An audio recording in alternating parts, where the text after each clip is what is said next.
Right now, Spirit is in this room. Yes? Yes. So for those of you who are new to us or you haven't been here for a little while, I was at Unity Village celebrating our Soul Conference. This was an incredible, just incredible way for me as the minister to be filled up. And someone said, do you think any of those speakers might come to Palm Harbor? I will work on it. We had Dr. Michael Beckwith, and some of you may recognize him. I have never seen him in person. That man has got to have at least 10 years on me, and he bounces around the stage. His energy is so full, and he was one of like 7 extraordinary leaders from the New Thought movement, from Agape, from CSL, our Science of Mind, from Unity, from the descendants of the Johnny Coleman Church in Chicago. These were powerful, powerful speakers. And then we had musicians. So when I came back in town, I got in touch with Terrence and went, why weren't you there? So we are going to put him in touch with the movers and groovers for 2026. So I have a lot of things I want to announce because I'll probably forget something. First of all, Rob is going to help me out with the newsletter. Are we ready? If you're not getting our newsletter, I encourage you to sign up for it in the foyer. This is what it looks like.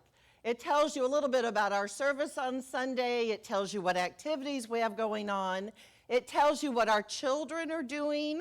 And then it tells you about our birthdays. So if you're not pulling it all the way up, because I can see those people who are not, I encourage you to do so. Our faith nurses put little trinkets out there to help you, whatever's going on in the health world. We put all kinds of information out there. So it'll help you know what's going on at your spiritual center. So I'm encouraging everybody, pull that newsletter all the way up and see all the juicy little gems that are going on. So if you will, I'm going to invite you to close your eyes. I'm going to invite you to hold this beautiful shining light. Let it radiate in and through your being and to her and her family.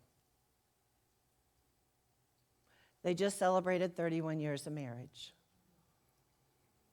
So we know the gift, the beauty, the divine love, and we comfort and surround her family with our love as a community. We know that it is only a transference of a physical shape and body, and that the soul is alive and well. Maybe pop little pink lights in there, savor in your heart. Just know that everything is on a grander scale, and we love everyone here, our family members, our friends, and we reach out with this broad spectrum and bring her and the family close in. And to anybody else here who is suffering through what might be a challenge of illness or not total well-being, mind, body, or spirit, bring in that light. Bring in that glow, that warm, comforting light. Surround this sanctuary, this holy space. Let that emanate. Let that be your words of power that are spoken. Let that be in your heart space. Yeah. Breathe into it. And we know the kingdom of heaven is within, that all is truly well, and we are so very grateful. And so it is. Amen. Thank you, Terrence. That was just absolutely beautiful, absolutely appropriate, because today we are planting seeds and... But I might say we're going to plant a whole lot more, because we all have magical ideas. So when I was looking at today's sermon, and remember, I just came off of this. Now, I don't know how it is for y'all, but I thought back in little Marietta, Georgia, home of the big chicken, just in case you don't know that. The Kentucky Fried Big Chicken with this great big beak, and when that thing fell apart, and they took a big consensus in the little town of Marietta, they said, do you want a brand new Kentucky Fried Chicken Big Chicken? And they had all these posters out. Or do you want to go back to the way it used to be with these googly eyes and all that? And we went back to the way it used to be. So when you gave directions to any place in Marietta, you said, you go to the Big Chicken, you turn right, go down 2 blocks, and that's the way it was. So in Marietta, Georgia, one Christmas time, I was on the board at Unity in North Atlanta, and it was one of those weekends when Christmas was Friday, Saturday, and Sunday. It was a big deal, right? And the minister said to me, well, we're not going to be open Christmas Day. I went, what? And he said, well, we're doing a huge Christmas Eve. And in my contract, it says I'm in charge. And I said, okay, well, then I'm going to go to an AME church. And he went, what? I said, I'm going to a black church. He goes, what? Well, y'all, I didn't get to go to a black church then. But when I went to Unity Village and spent 3 days, I was in a revival of church twice a day before we even had lunch. I'm telling you, these magnificent speakers from all over the country, well, they just took us soaring. And if you think they were good, can you imagine what the music was? It was dynamite. There are people I didn't know there either, but boy, let me tell you, when these women get up there and they get you going, and they don't stop. They look over at the band and they go, we're going to keep on. And we're going to keep on. I'm like, yes. And I had heard this rumor that you go to this church and it could be 4, 5, 6 hours. I would have sat there all day if they'd let us. It was absolutely fabulous. Fabulous. The energy, the feeling, the spirit that rises, what they bring to us, and the collective consciousness, and we're new thought. We're new thought. So we're not pummeling the devil. We're not pummeling hell. We're pummeling new seeds. That we are planting ideas all the time. So, with that being said, I'm very curious when I spent time in Chicago last year, why I just didn't think about going to Johnny Coleman's church. And if you don't know who Johnny Coleman is, back in the 1950s, she had a life-threatening disease. And on her mother's coffee table was the Daily Word. So she reached over and she grabbed the Daily Word and she took a look at it. And her mom said, I think you need to go and visit with these people because they know how to create wholeness by talking to the cells in your body. And Johnny Coleman said, okay, because she had a timetable. The doctors had told her, you have this amount of time left. So she goes to Unity Village, she signs up to start taking their classes. This is the 1950s. It's a sundown town. We've talked about that. That means if you're a person of color, you must be gone before the sun goes down. She went to the powers that be in Unity and she said, we are new thought people. We are one consciousness. I am not leaving these grounds at sundown. Accommodate me. They did. But they didn't put her in the same housing with the white students. Unity has come a long way. Part of this Celebrating the Soul conference is to open our minds, open our hearts, open our curiosity to how do folks do this differently. How do we do it in such a way that we can become engaged and supportive of all people no matter how you appear? This talks about sexual orientation. This talks about race. This talks about culture. It was an absolutely phenomenal gathering of people. And I'll tell you honestly, I was one of the few white people there. And when I would have conversations with people, I said, why do you think that is? And they said, well, we don't want white people to come take this over. And I thought, ooh, no, honey. No, because the richness is what it already was. We're all connected. We're all interconnected. We're all of the same consciousness. We're preaching it on Sundays. We're teaching it in our workshops. So to come together and share this beautiful spirit was so powerful. So, saying that, Johnny Coleman, about 4 years before she passed, I believe she was in her 90s, she handed the reins over to this beautiful individual named Reverend Dr. Derek B. Wells.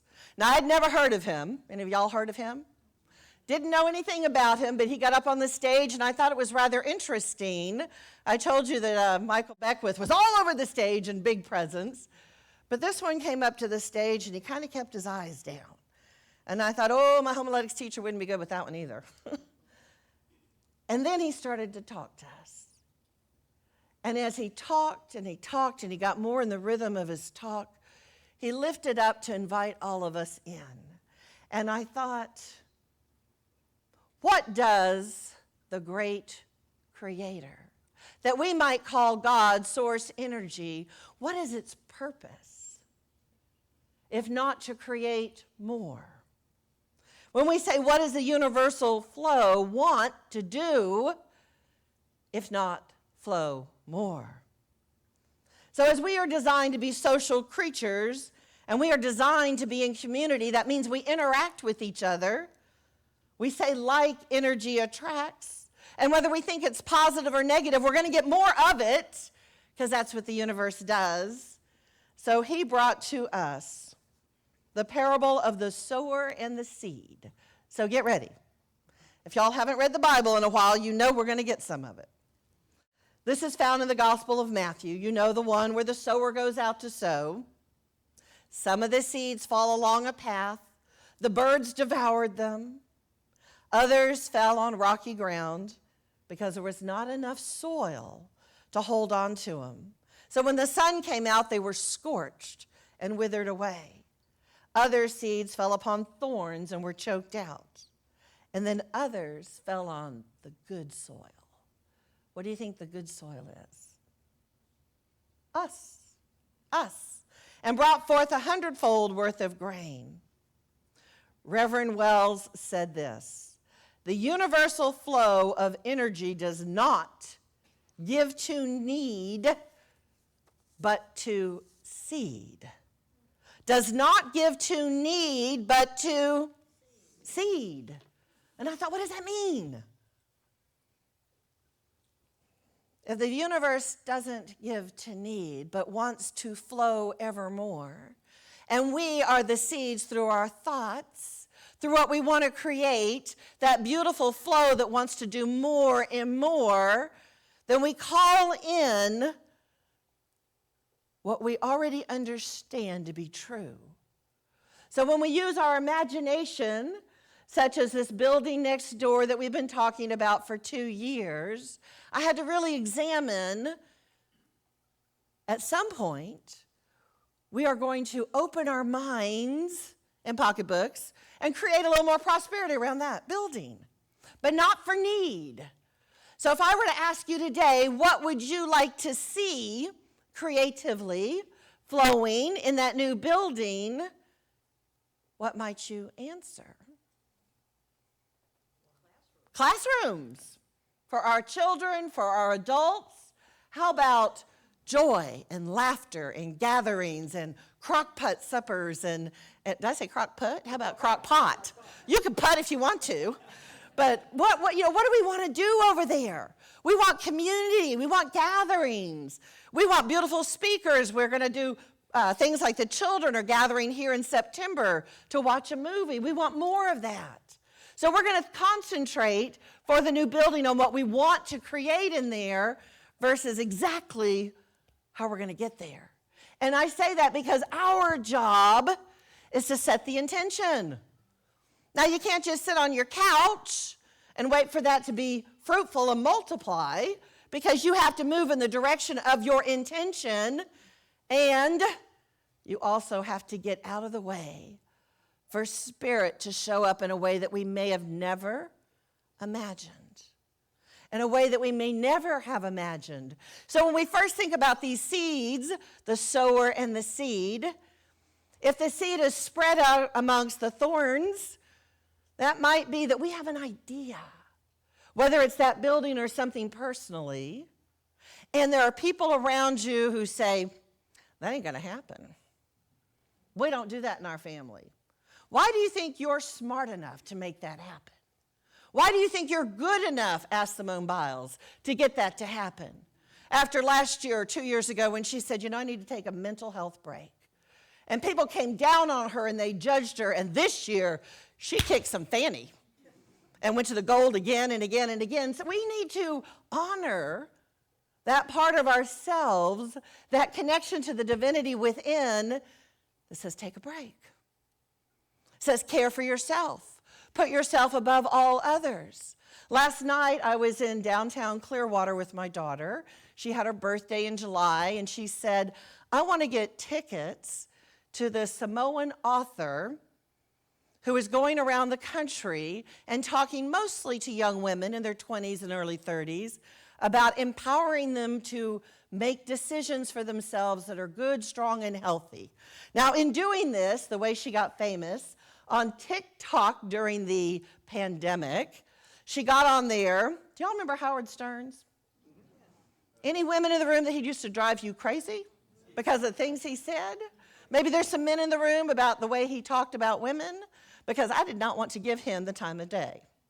This young woman, 28 years old today, her fame on TikTok, which she now has like 3 million followers, is because she talked to young women about making good decisions and choices around relationships.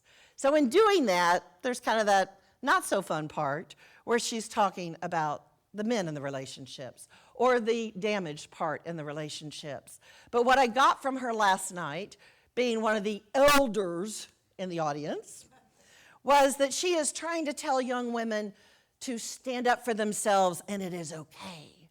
Not only is it okay, it is good to honor that which is in you, to come forward and be that strength, to be that person who loves yourself before you give yourself away to others. And I thought, wow, her book, Loud, is the #1 New York best-time seller right now. I thought, hear me. These are young people empowering young people. How would that have helped us coming up through our years? So go back to that seed. That person who tells you you cannot do this, that's just their opinion. Go to your center. What is your calling? What is it for you to do? And then we may have to clear out our own cobwebs, right? Can you ever be your own worst enemy? You know, doubting? Like, I know this is in me. I know this is coming through, but I'm not sure. Be sure. You can always change your mind. So much better to try it than sit on the wayside and go, oh, I wish I had. And I wish I had could be anything, whether you're a painter or a writer or being that friend who sits beside someone in a hard time. Maybe you're the chef. Maybe you're in everything. Maybe you're going to come out here and build a gnome village at our tree bases. Whatever your thing is, stay centered, true to who you are. The naysayers are plentiful. The God-sayer is within you. Honor that. Know that this is true for you. So we talked about the seeds that don't make it because the naysayers come in. And then how about the seeds that eventually we do plant? And that good soil is because you've done your homework. You've done your due diligence. You've done that inner work that says, you know, I'm ready. I think I shared the story somewhere where my children were 11, 12, and 13. That's our uniteens. We have some children getting ready to come into that here at Unity of Palm Harbor. To give back to the church, I would take them to the rallies, and I was one of the sponsors. And I got this calling, I thought, to be a youth and family minister. So I contacted the village to see what I would need to do. I talked to my father, and he said, you ain't going to make enough money to put those kids through school. So I put that dream on the back burner for almost 20 years. So when I finally did get my calling, I was good at talking to the little kids, but I had 20 more years, including a great recession, where I had to talk to people who owned corporations, usually men, powerful people, that I had to learn to negotiate with, to stand in my power, not to be abusive, not to be condemning, not to be judgmental, but to stand in my power and hold it in the midst of chaos. What a phenomenal training ground for a minister. Yes? So where are you in this path of becoming? You already know what it is. You're ready to bring it forward. Do your work. Do your work. Whatever that means for you. Because you know what it is. Because I promise you, if you don't do your work, whatever that little Achilles heel is will show up. And you'll get the opportunity to do that work. And it might look really different when you're shining your super light, your superstardom. So once we know we've got the good seed and we've planted it and we're moving forward, when we have the doubt, I want to share something that many of us have heard, but I really paid a deeper attention to it this time. When we do have our doubt, Marianne Williamson says this: our deepest fear is not that we are inadequate. Our deepest fear is that we are powerful beyond measure. It is our light, not our darkness, that most frightens us. We ask ourselves, who am I to be brilliant, gorgeous, talented, fabulous? And the question is, who are you not to be? You are a child of God, and your playing small does not serve the world. There's nothing enlightened about shrinking. Now listen to this one. There's nothing enlightened about shrinking so that other people won't feel insecure around you. Take a breath. There is nothing enlightened about shrinking so that other people won't feel insecure around you.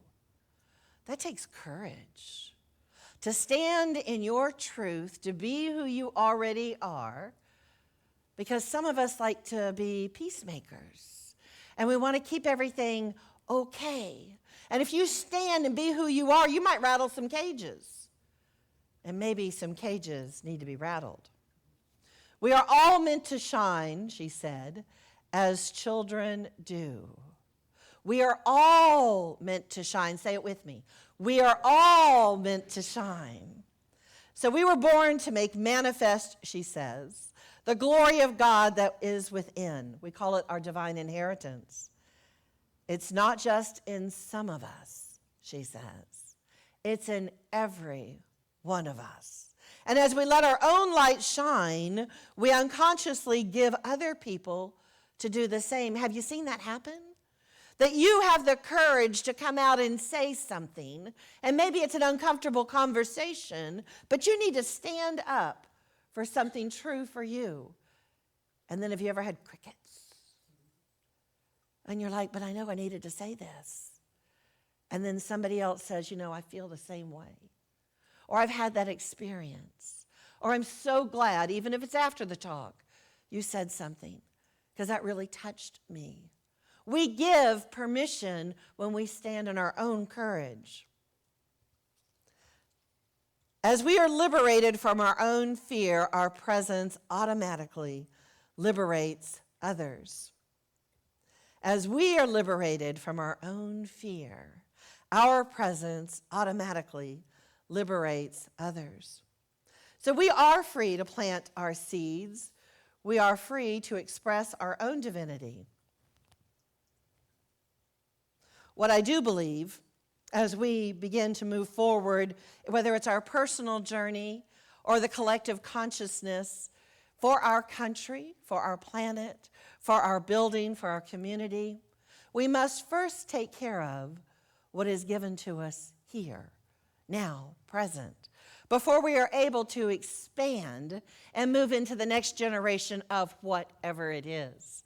And that means the beautiful things like the people who picked up a paintbrush and painted our sanctuary, the beautiful people putting their hands in the dirt, taking care of our grounds, for those who trust us with the almighty dollar that you made however you made it, that you are saying to us with faith and confidence, you are going to take care of these grounds. You are going to bring a teaching that I understand, that I am learning more of, that I am awakening to, that I want to share in this consciousness. And with doing that, we leave the footprint for those that are coming behind us. We will leave a footprint for those coming behind us, just like the people who came here first. Now, you may or may not know, some of the people have been here a while, behind each one of these painted walls are blessings. Our blessings were the people who were here in the very beginning, 2005, 2006. They already claimed this as a holy space. I think when we gather in here, we feel that energy. We come on with our own energy, but you're already on holy, sacred ground because someone has already blessed this space.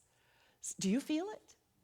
Do you feel it? When you walk these grounds, when you go to that labyrinth, when you go over to the berm, when you walk over to the meditation garden, do you feel the richness of these grounds? Do you hear the birds calling to you? I've walked out under those trees, whether it's sadness or contemplation, and just listen. Do you believe a tree can talk? Do you know what tree hugging is?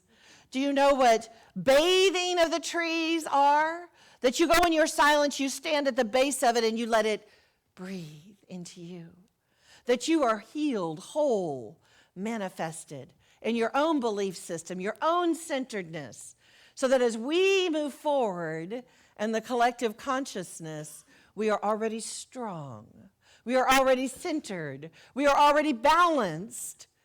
And we bring more of that to the community. So I encourage you, I invite you, plant your seeds. Do your work so they will be fruitful and multiply. And so it is. Amen.